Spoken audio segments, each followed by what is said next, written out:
today we're exploring a park that's off of 84th Terrace in Waldo. It's a pocket park that many of you may not even know exists.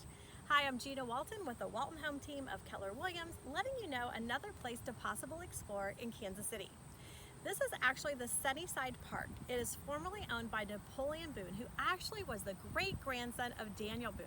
Now, after Napoleon passed, this property became a stable area and riding academy that was called Sunnyside Riding Academy and was actually surrounded on three sides by cornfields.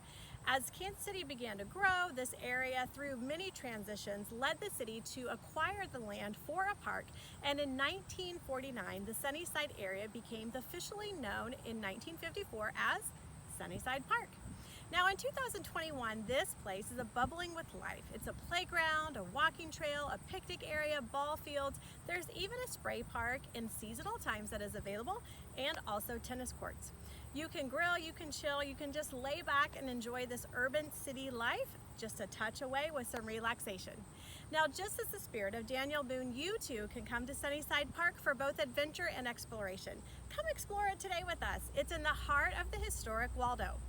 Now, whether again you have questions on today's housing market in Kansas City neighborhoods or areas to explore in Kansas City, contact the Walton Home Team. We look forward to talking with you.